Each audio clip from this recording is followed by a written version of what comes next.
میرے رسول پاک علیہ السلام کا دروازہ سب سے بڑا دروازہ ہے، حضور کا دروازہ سب سے بڑا دروازہ ہے، لیکن میرے دوستو یاد رکھنا، نبی پاک علیہ السلام نے بھی لوگوں کو جب رستہ دکھایا ہے تو رب کریم کا رستہ دکھایا ہے، اللہ کا رستہ دکھایا، اللہ کریم کا رستہ دکھایا، لوگوں رب کی طرف توجہ کرائی۔ میرے رسول کریم سید عالم صلی اللہ تعالی علیہ وسلم نے لوگوں کی اللہ کی جانب توجہ کرائی اور لوگوں سے یہ کہا کہ وہ اپنے رب کریم کی جانب اپنا ذہن رکھیں، اپنی توجہ اپنے اللہ کی جانب مبذول کریں۔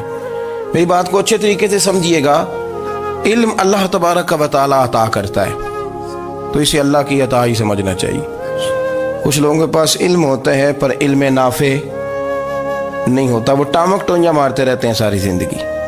علم کو اللہ کی عطا سمجھیں، اپنی عقل پر اپنے شعور پر زیادہ بھروسہ نہ سمجھیں، نظر اللہ پہ رکھیں۔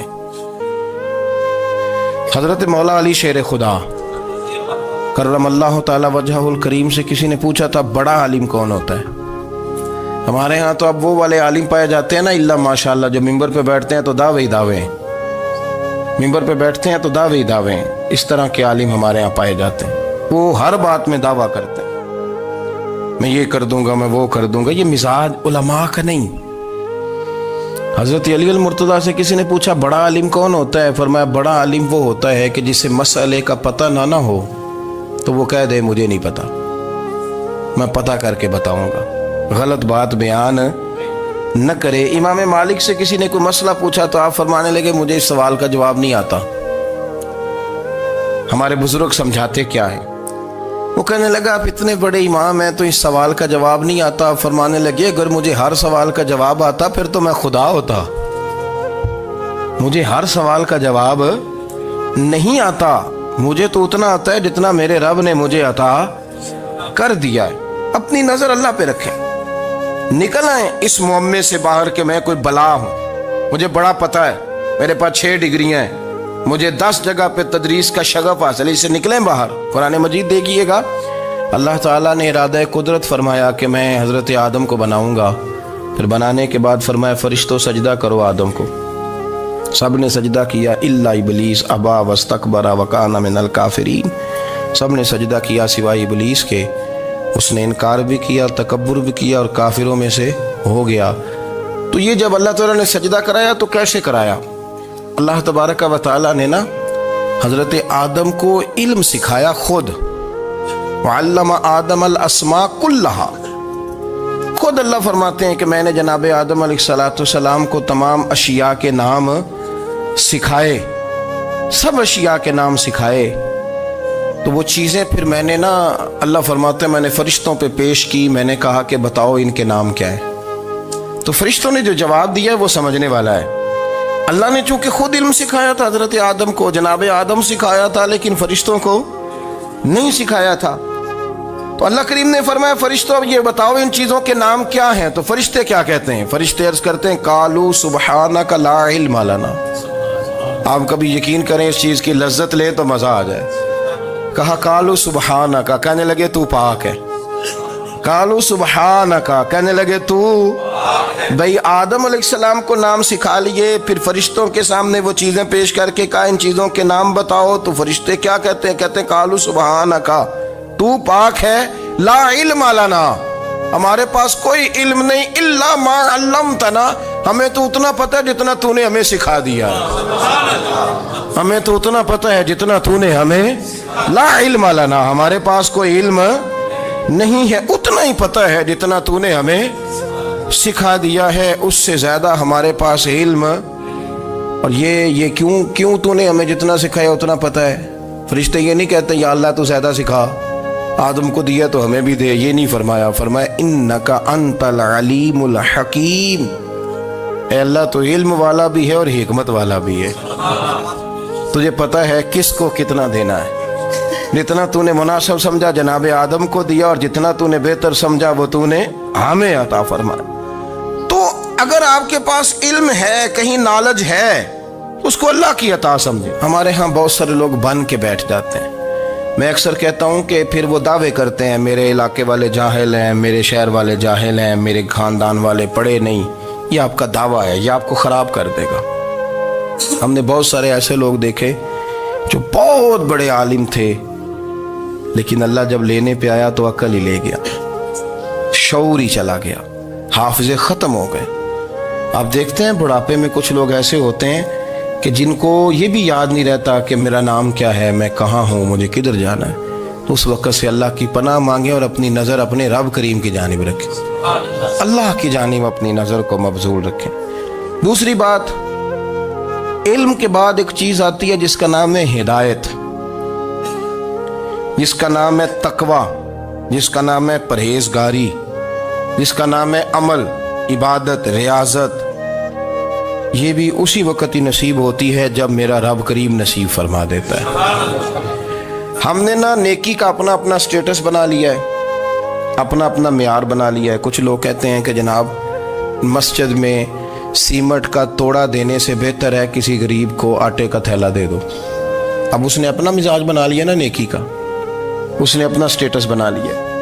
میرا یہ سوال ہے کہ نبی پاک صلی اللہ تعالیٰ علیہ وسلم جب مدینہ شریف آئے تھے تو حضور نے سب سے پہلے غریبوں میں آٹا تقسیم کیا تھا کہ سب سے پہلے مسجد بنائی تھی؟ کیا عجیب لوگوں کا رنگ ہے، اپنی مرضی کی ہدایت، اپنی مرضی کا تقوی، اپنی مرضی کا معیار۔ مسجد کوئی بڑا چھوٹا خطیب بھی میری طرح کا ہو نا تو وہ مسجد میں بیٹھ کے جب نبی پاک کی بات کرتا ہے تو کہتا ہے میرے رسول پاک غریبوں کا سہارا بن کے آئے۔ وہ غریبوں کی بات کرتا ہے، مسکینوں کی، لاچاروں کی، کمزوروں کی بات۔ تو مسجد ہی تو وہ ادارہ ہے جہاں سے غریبوں کی بات ہو رہی۔ تو اب لوگوں نے غریب کو اور مسجد کو لڑانا شروع کر دیا، اس کو لڑاؤ کہ مسجد میں پیسے دینے سے بہتر ہے آپ غریب کو آٹے کا تھیلا دے دیں۔ آپ یہ کیوں نہیں کہتے کہ مسجد میں بھی آپ توڑا دیں ایک سیمٹ کا اور ساتھ غریب کو بھی خدمت کریں؟ یہ کیوں نہیں تقوی؟ اپنی اپنی مرضی کا مزاج، اپنی اپنی۔ کچھ لوگ کہتے ہیں چھوڑو جی، ساری زندگی انسان نماز پڑھتا رہے اور پھر گالیاں بھی دیتا رہے، بندہ داڑھی بھی رکھ لے اور جھوٹ بولنا بھی نہ چھوڑے۔ تو یہ آپ نے اپنے پاس سے تقوی کا معیار بنایا۔ گالی دینے کا گناہ ہے اور داڑھی رکھنے کا ثواب ہے۔ تو اگر آپ داڑھی رکھے ہوئے ہیں اور آپ کوئی غلطی کر رہے ہیں تو اس سے آپ کی داڑھی کا ثواب ختم، اللہ کرے آپ کو سمجھ آئے میری بات۔ آپ کوئی غلطی کر رہے ہیں، داڑھی کا ثواب اس سے ختم، وہ اپنی جگہ پہ قائم ہے چیز۔ اپنی مرضی کا کیوں تقوی کا معیار بناتے ہیں؟ تقوی کا مزاج اپنی مرضی کا نہ بناؤ، اللہ کی بارگاہ سے دعا مانگو کہ یا اللہ ہمیں ہدایت کا نور عطا فرما، اللہ تو ہمیں رستہ دکھا، تو بتا کہ ہدایت کیا ہے۔ تو رب فرماتا ہے اللہ ولی الذین آمنوا، اللہ مومنوں کا مددگار ہے، یخرجہم من الظلمات الی النور، وہ انہیں اندھیروں سے نکالتا ہے اور نور کی طرف روشنی عطا فرماتا ہے۔ اندھیروں سے نور کی طرف اللہ لاتا ہے۔ اللہ ولی، اللہ مومنوں کا ولی ہے، وہ انہیں اندھیروں سے نور کی طرف نکالتا ہے۔ ہدایت ہمیشہ اللہ کی طرف سے سمجھے۔ جب وہ نماز کی توفیق دیتا ہے تو اپنے فضل سے دیتا ہے، جب وہ ذکر کی توفیق دیتا ہے تو اپنے فضل سے۔ ہم سمجھتے ہو جی فلانا نہیں پڑھ رہا بڑا بیوقوف ہے، فلانا نہیں پڑھ رہا، تو تم کیا اپنی عقل کے زور پہ پڑھ رہا ہے؟ میں جی اللہ کے فضل سے 2 سپارے پڑھتا ہوں، تو کس پہ احسان کرتے تو 2 سپارے پڑھ کے رویا کر کہ اگر مالک تو بڑا قریب نہیں۔ بڑے لوگ ہیں جن کو پورا قرآن حفظ ہے پر انہیں پڑھنے کی توفیق نہیں، تو انہیں فضل کیا اور مجھے توفیق دے دی ہے پڑھنے۔ رویا کر، پڑھ کے رویا کر، راتی ساری کر کر زاری، وہ نیند اکھاں تھی توندے تے فجرے اوہی گناہگار کہاون سب تو نیوے ہوندے۔ مہربانی کریں، ڈریں، نیکی کریں تو پھر ڈریں، پھر احساس پیدا کریں، پھر اپنے اندر وہ کمزوری لائیں کہ توبہ توبہ مجھے تو پتہ ہی نہیں، تو جانتا ہی نہیں۔ حضرت سیدنا امام اعظم ابو حنیفہ رحمۃ اللہ تعالی علیہ کے ساتھ ایک شخص کہتا میں نے نماز پڑھی تو عشاء کی نماز تھی۔ یہ جو لوگ بڑے ہوتے ہیں نا، جن کے پیار کرنے والے بڑے ہوتے ہیں، ان کے گرد خوف بھی بڑا ہی ہوتا ہے، انہیں بڑا ڈر لگتا ہے، بڑی بعض اوقات آزمائش ہوتی ہے ان کی۔ عشاء کی نماز کہتے پڑھی تو امام صاحب نے نا عشاء کی نماز میں تلاوت کی آیتیں فَمَن يَعْمَلْ مِثْقَالَ ذَرَّةٍ خَيْرًا يَرَهُ وَمَن يَعْمَلْ مِثْقَالَ ذَرَّةٍ شَرًّا يَرَهُ، فرمایا جو ذرہ برابر خیر کرے گا وہ بھی قیامت میں دیکھے گا، اور جو ذرہ برابر شر کرے گا وہ بھی قیامت میں اس شر کو دیکھے گا اس کے سامنے آئے گا.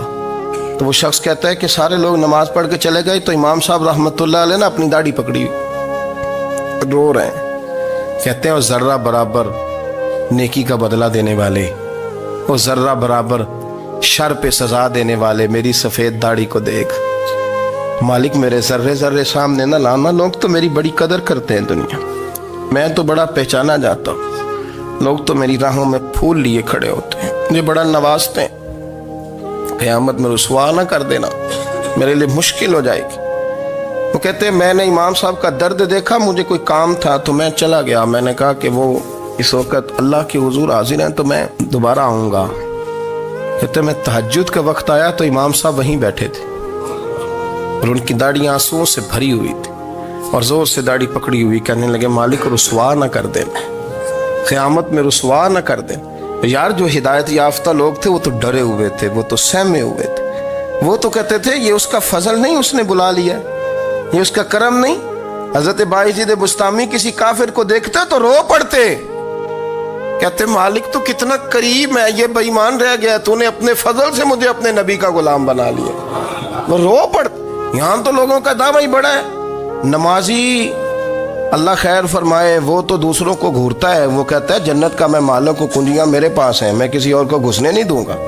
اور اگر 2-3 حج کر لے تو پھر تو وہ کہتا ہے کہ اب میرے سے پوچھ کے لوگ جنت میں جائیں گے معاذ اللہ. اور اگر وہ 2 4 5 7 دفعہ کوئی نفل پڑھ لے تو پھر وہ کہتا ہے چھوڑیں جی سارے لوگ بے عمل ہیں، میں اکیلا نیک ہوں. نہ ایسا کریں، اپنی توجہ اپنے رب پہ رکھیں، اپنی توجہ اپنے معین الملت والدین، عطا رسول، ہند الولی، غریب نواز، خواجہ معین الدین چشتی، حضرت خواجہ اجمیر، شاہ اجمیر، والی ہندوستان.